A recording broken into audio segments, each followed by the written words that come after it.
and welcome back to Planet Zoo. I hope you like that little mysterious intro. This week's video is going to be a little bit special because last week I got challenged along with a couple of other Planet Zoo content creators by Annie, the wonderful Annie. You can check out her YouTube channel in the description below to build a habitat. We basically all got together in a voice call, rolled a random number, and then that number determined what theme we were going to build in.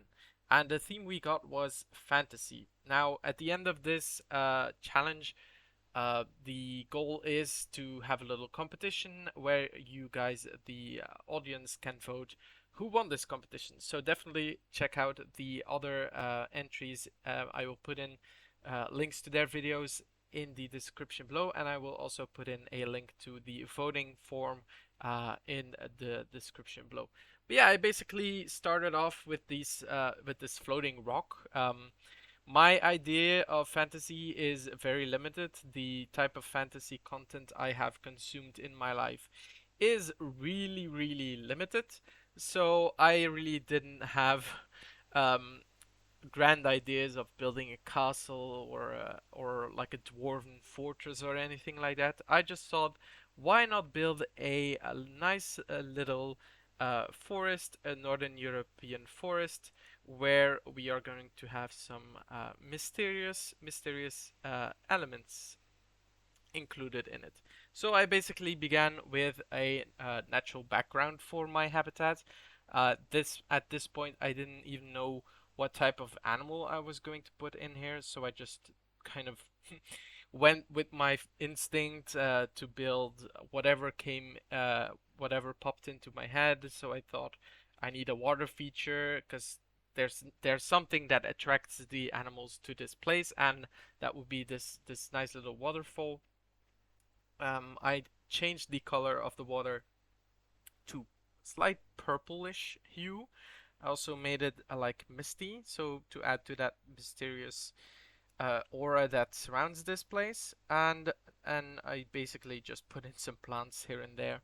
I really like the fact that I'm using the natural grass of this area, and I don't need to use like the buffalo grass or anything, because the nice thing about this grass is it waves in the wind, and that's like really perfect for cinematics and stuff. But yeah, over here I'm now building a stone circle. So this is the idea behind this, is that it is made by someone or something, and that it is like this mysterious element in this map, like who made this, why did they make this, why is it here in the middle of the forest. At this point I wasn't really sure what I was gonna do in terms of structure, so my first idea was just to have this stone circle, but as you'll see later on, we are going to have a little bit more. I wouldn't say man-made stuff in here, but definitely something made it. But yeah, now I'm just decorating the place, looking for stuff to add in here to add mystery, and I was thinking I could have maybe these giant heads dotted around the place, but first I was not sure where to add a path or anything. But yeah, now I'm looking for this moai head, and it doesn't really fit in with the stone circle because stone circles are a Celtic thing mostly, and they are found in Europe, Western Europe, while these giant heads are more of like a Polynesian thing and are found in the Pacific. So like two clashing cultures, and it's not sure how they ended up here. So that adds to the mystery of it all. Right now I am building a little house. I decided that something is living in this forest. This water feature is not only attracting animals, but other creatures, intelligent creatures as well.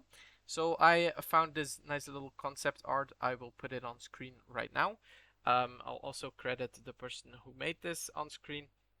But I thought this was like the right atmosphere I needed, the right type of building I needed in this forest. And the idea behind this is that maybe it wasn't necessarily built by like craftsmen or anything, so that's why I'm using like the shipwreck parts, and um, like it's thrown together by someone who doesn't necessarily have the know-how of building a cabin or anything like that. It's really just a structure that's used to live in, but nothing else.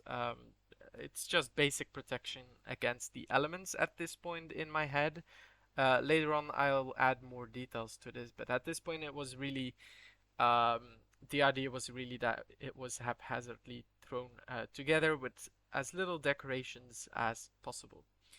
Um, my idea of this forest was to add mystery to it. That was the main thing. Like, okay, the theme is fantasy, but I always like a good fantasy story with some mystery in it. That's why I like the Rings of Power. Um, and at this point, I decided, or I knew which type of animal I was going to put in here, and I knew it had to be some type of deer, because deer are often used in media to convey mystery, to convey like mysticism, to convey like a spiritual moment for characters. There's this awesome series, Three Pines. It's not a fantasy series or anything. It's just a detective TV series with Alfred Molina, the guy who plays Doctor Octopus in the Spider-Man movies. A really good series. I recommend it definitely. But in this series, there's like this mysterious white deer, I think, that pops up at like important moments in someone's life, and I thought that that was the type of like mysticism, like mystery that would fit in perfectly in this place. So the people who built this house are definitely the kind of people who would worship the deer as not a god, but maybe like a spirit or a forest, I don't know, forest spirit or forest guardian. So they put like an image of the deer in front of their door or on top of their door to kind of protect them against evil. Now going back to the Minecraft inspiration behind this entire build, I built a little pumpkin farm because pumpkins, well, in Minecraft they are a very good source for food and for if you want to trade with the villagers for emeralds and stuff like that. So I thought maybe these people who live here might also grow pumpkins in their front yard, basically. Um, because it would be an easy source of food in this forest where other things might not necessarily be easy to find. But yeah, adding some pathways in there. At this point, this is more of a scene than a habitat, but hey, the rules were not that clear about it if you had to have like viewing areas and stuff like that. But yeah, at this point, I knew I wanted the inhabitants of this house to not be human. They had to be different, and I remembered these African structure or this African like statue thingy, and I remembered there were a couple of finished ones in a base game like blueprint, so I just grabbed them and put them in here. Um, and gave them some like bark as like protection or something to show that they are really like living in the forest, using the forest for resources, for protection, stuff like that. So in this world, the idea is definitely that humans are not around. Humans may have been around at one point. In fact, they have been around at one point in this world.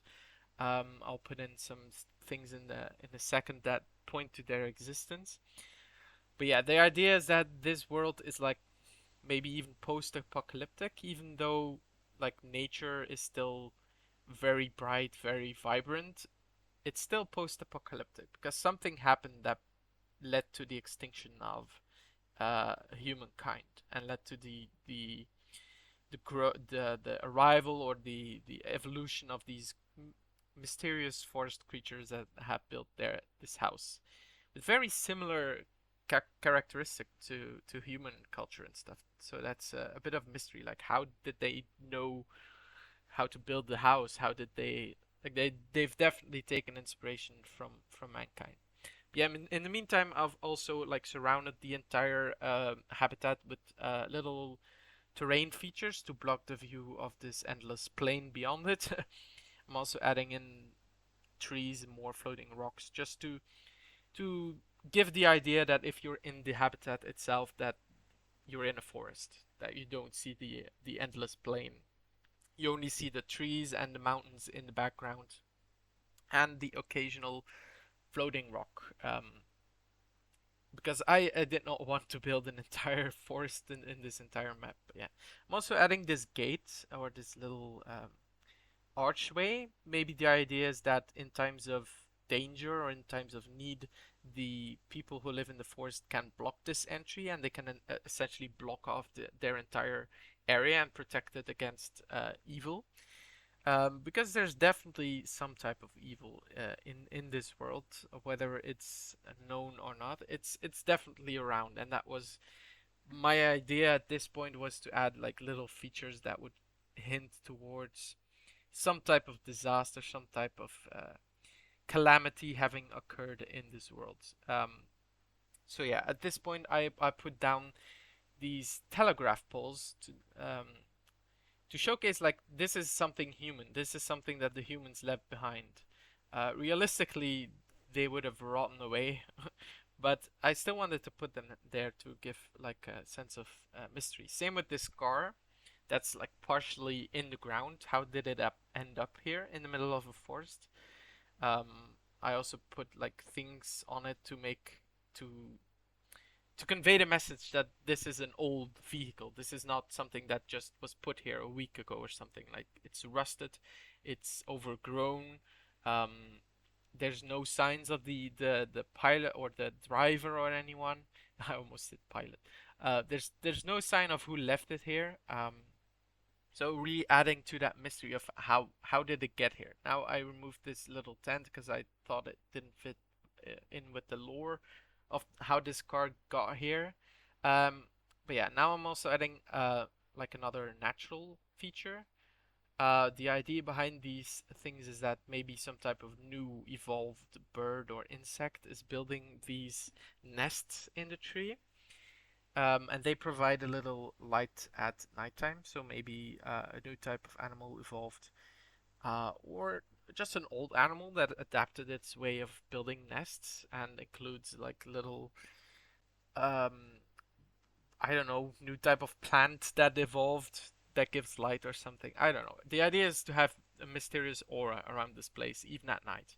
Uh, so at this point, I'm still looking for things to add that would add mystery, but I decided to make this house or give this house a little bit more detail to really convey the message that these creatures do in fact have a culture and do in fact have art and stuff like that. And I think decorating this house was a good way to showcase that. Now, at this point, I was kind of like, I'm at the last stage of this build. There's not really much more I can add here. But then there was one last thing I wanted to do, and that was like a little hint to the reason why this place is why it is like it is. And I added in, as you already saw in the intro I did for this video, in the middle of the stone circle, I added in this like unexploded nuclear bomb, and the idea behind that is maybe humankind developed this new type of bomb that caused like anti-gravitational pulls or stuff like that. Basically, it blows up and stuff starts floating. That's the idea behind this bomb, and maybe this is an unexploded one. Maybe that's the reason why this forest is still around because it didn't explode. Maybe the floating rocks are the effect of another bomb exploding nearby. But yeah, it just adds to the mystery and that the fact that they built a stone circle around this to kind of worship this. But yeah, at this point I was like, yeah, this build is done. There's not much more I could add to this. So let's just go over to Planet Zoo. And this is the finished product. I'm really happy with how it turned out for the limited time we got for this challenge. I think it really came together well, even though some things are like thrown in at the last minute. For example, the bomb was something I really thought of last minute and I thought would tie everything in together. But yeah, I really like the little like details here and there that add tiny hints towards what happened here. Like the bomb, the car that maybe was at a location where another bomb exploded and floated to this forest, crashed down, and got stuck in the ground. The floating rocks everywhere. The little archway marks the entrance to this forest or this kind of protected area. The landscaping, I really like the way the landscaping turned out. Yeah, I really like how this turned out. So I kindly ask you to check out the other entries into the challenge. They are really awesome as well, and to be honest, I think they are better than mine. uh, they're definitely good. So be sure to check them out. I'll put the links in the description to the videos. Also, be sure to vote in the challenge and make your opinion known because that's why we are doing this. We want to get you guys involved in this. Yeah, it was a really fun experience and really challenged me to get out of my comfort zone and do something special, do something that I otherwise wouldn't do. But yeah, that's been it for this video. I really hope you enjoyed it. I really hope you like this format, and I'll see you in a next video. Bye!